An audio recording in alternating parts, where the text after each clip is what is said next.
Hello guys! Welcome back to our channel, Our humble abode, BLDG Productions. Okay, so for today, we'll be having again another basic Spanish tutorial. This is very basic but very important for you to learn the Spanish language. Okay, so are you ready, Mrs. L? Yes, Profe. Okay, so stay tuned guys, and we're going to discuss another type of pronoun. Okay, so stay tuned.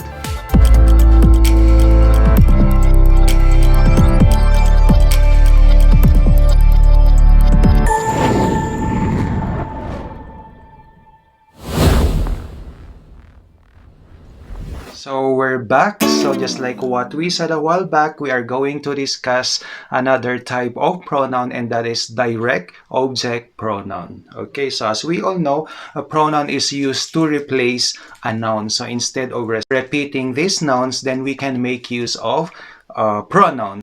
Okay, so what is direct object pronoun? Okay, so direct object pronoun in Spanish replaces a direct object, which is a noun that directly receives the action of a verb in a sentence. Okay, so before we proceed, we are going to have examples of direct object pronouns. Alright, so let's take some examples of direct object pronouns. Okay, we start with me. Me. Okay, so that is in number singular, right? Okay, so we are going to discuss first the singular forms. Okay, so me in English, Me. so that refers to singularity. Okay, what about you relating to tu? Te. Okay, so that is te. So that is also singular in form. Okay, what about him, it, or you, which refers to usted. Okay, so for respect or for formal conversation, usted. Lo. Okay, so that is lo, L-O. Okay, it is written as L-O. What about if we are referring to her, it, and you for usted, which is, okay, let's say female? La. La. Okay, so those are direct object pronouns in singular form. Okay, when we talk of number, okay, when let's say it's only one, then we are going to use me, te, lo, and la. Okay, let's proceed with the plural form. Okay, the plural direct object pronoun. Now, if we refer to us, Nos. nos. Okay, just like the subject pronoun nosotros. Okay, but if we are going to use it as direct object pronoun, that is nos. Okay, what about if we refer to you, which is plural in form, like vosotros or yeah? Os. And then when we are referring to plural form, let's say them, Los. we refer to them, that is feminine in gender. And of course, you, which refers to usted also. For formal conversation, we are going to use Las. las. Okay, so what are again the direct object pronouns? Okay, in plural form, we have Nos. Os. Los. And las. In order to master these pronouns, okay, there are two rules that we have to know or consider. Okay, so nouns and direct object pronouns must agree in number, that is singular and plural, and of course gender. Okay, these are Feminine and masculine. alright, so these are some very important rules that we have to consider when we are going to learn or speak or use this direct object pronouns. Okay, so direct object pronouns replace people. Okay, so let's have some examples. Right, so this is very important, guys. Okay, so we cannot use Spanish direct object pronouns without using the preposition a or de. Okay, so let's have some examples. Direct object pronouns replace people. Okay, Victoria loves Jonathan. Victoria ama a Jonathan. Victoria loves him. Victoria lo ama. Okay, so him refers to Jonathan, and him is the receiver of the action of a verb in the sentence. So him is considered as the direct object pronoun in the sentence. Okay, so how do we say that in Spanish? Lo. ¿Y por qué? Porque Jonathan es masculino. Okay, so we are going to use lo and not la because Jonathan is masculine in gender. So we are going to say Victoria lo ama. Okay, let's take the other way around. Okay, so Jonathan loves Victoria. Jonathan ama a Victoria. Okay, Jonathan loves her. Jonathan la ama. Okay, so her is the direct object pronoun and that replaces Victoria. Okay, so we say that in Spanish, la ama. So we say it in Spanish when we say Jonathan loves her, Jonathan la ama. La ama, and not lo ama because Victoria is female in gender. I hope that is clear to you guys, okay, about, of course, the number and the gender, okay, when we are using direct object pronoun. Okay, let's take another example. Direct object pronouns replace things. Okay, let's take these examples. Lucy bought the car. Lucy compró el auto. Okay, so the car there is the direct object, which is a noun. Now, what direct object pronoun are we going to use? Lo. Lo. Okay, we are going to use lo for the car because lo is masculine in gender and it is singular in form. Okay, let's take another sentence. Okay, or let's continue. Mario bought it. Mario lo compró. Okay, so it refers to the car. So it there is an example of direct object pronoun. So we are going to use lo just like what previously said because lo is masculine in gender. So we say it, Mario lo compró. Okay, another example. Let's take this time feminine in gender. Okay, Juan bought the flowers. Juan compró las flores. Okay, the flowers, las flores. Okay, so we know that the flowers are feminine in gender because we use, okay, las flores. Now, Juan bought them. Juan las compró. Okay, them is the direct object pronoun, the receiver of the action. So we are going to use las because it is female and it is plural in form. So, Juan las compró. Alright, let's continue. Direct object pronouns replace noun phrases. Examples. Ruperto reads a lot of romantic novels. Roberto lee muchas novelas románticas. Okay, so a lot of romantic novels. Ruperto reads them. Roberto las lee. Okay, so them is the direct object pronoun and that replaces a lot of romantic novels, which is the direct object of the previous sentence. Okay, so Roberto reads them. Roberto las lee. Okay, why are we going to use las? Porque está en plural. Okay, so las means plural in form and it is feminine in gender and we are replacing the direct object las novelas románticas. Okay, so Roberto reads them, Roberto las lee. Okay, so that's it guys. Let's have more examples. Alright, so we proceed with the word order using direct object pronouns. Okay, in English, generally, direct object pronouns come after the verb. Okay, but in Spanish, okay, they come before the verb. Alright, so let's take some examples, okay, about word order using direct object pronouns in Spanish. So direct object pronouns in Spanish usually come before the verb. Can you see her? ¿La ve usted? Okay, so her is the direct object, and in Spanish is La.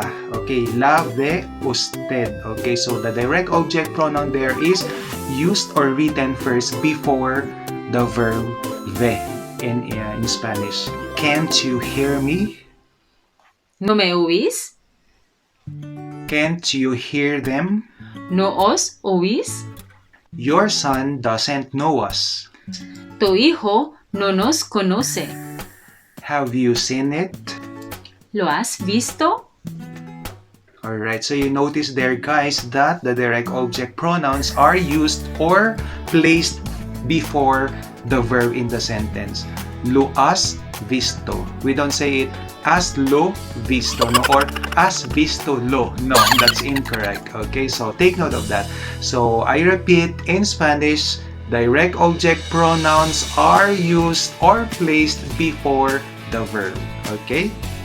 This is a very popular expression or explanation that will tell us about that direct object pronoun is placed before a verb. Okay, so I love you. Te quiero. So you notice, guys, that you there is, Te. yeah, you is the direct object pronoun. Okay, so it is followed after the verb. But when we are going to translate it in Spanish, we don't say quiero te. Okay, so we say te quiero. So the direct object pronoun in Spanish comes first before the verb. So we previously explained that generally direct object pronouns are placed before the verb, but there is an exception. So for instance, if we are going to make some commands or instructions, we are just going to add the direct object pronouns to the verb. Help me. Ayúdame. Alright, so in this case, since we are just like requesting for something or giving an instruction, we are going to use the direct object pronoun right after the verb. Ayúdame. Come with us. Acompáñanos. Yeah. Come with us. Acompáñanos. Come with me. Acompáñame.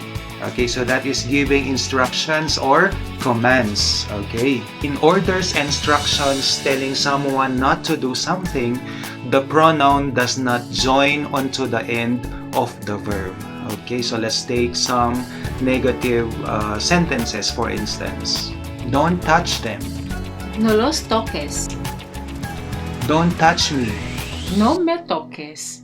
Okay, so you notice there, guys, we don't say no los tocas, okay, since it's negative. This is just an additional information, okay? So instead of using tocas, since it is negative, so we are going to use the verb toques, okay? So no los toques, that is don't touch them, or don't touch me. No me toques. Do not say no me tocas, okay? No me toques. Do not buy. No lo compre. Okay, you may say it also as no la compre when the thing or the noun being talked about is feminine in gender. So it may change, okay? So it depends on what you are talking about in the sentence. Alright, so there is a special use of lo in Spanish. Okay, lo is sometimes used to refer back to an idea or information that has already been given. Okay, so the word it, okay, the pronoun it, is often missed out in English. Okay, let's take this as examples. Is Jonathan coming? ¿Va a venir Jonathan? I don't know. No lo sé. Okay, so in English, I don't know. It doesn't appear the pronoun it. But in Spanish, okay, it's very evident that we use the direct object pronoun it, which is lo. I don't know, no lo sé. They had already eaten, but they didn't tell us. Habían comido ya, pero no nos lo dijeron.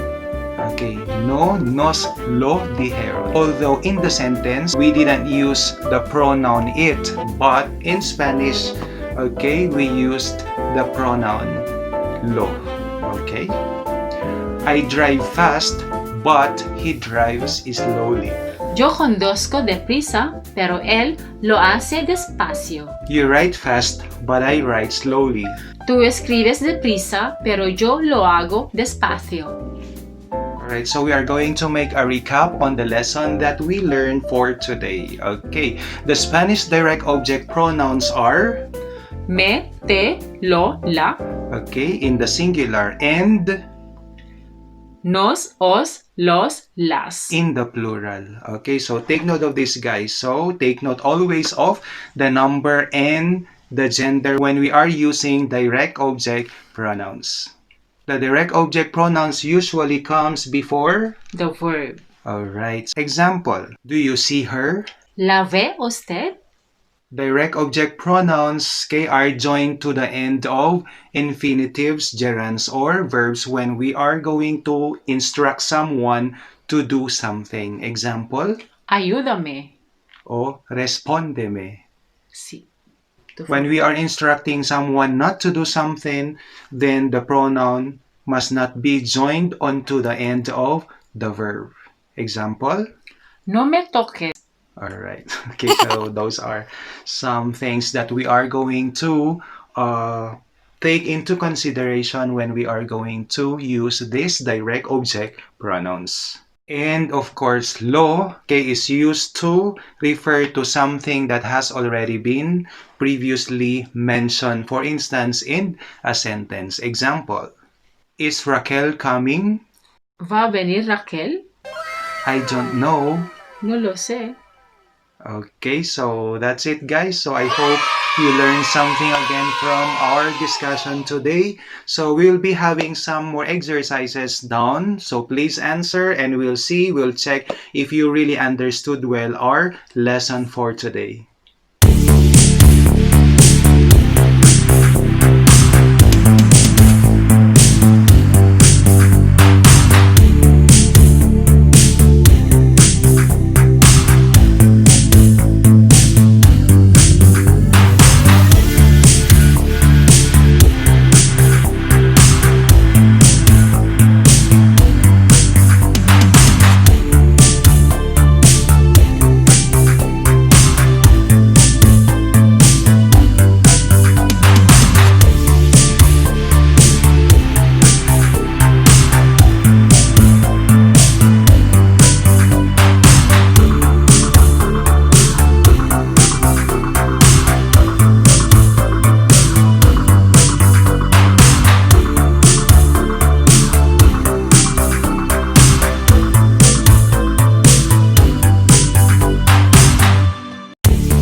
Okay guys, so this ends our lesson for today. So hoping that we will see you around again in our next basic Spanish tutorial.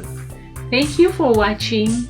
And please, if you didn't subscribe yet, so please subscribe to our channel, and of course, don't forget to share our videos so that others would also learn from our basic or simple tutorial lessons in Spanish. Okay, Ok, adiós. Hasta luego. ciao.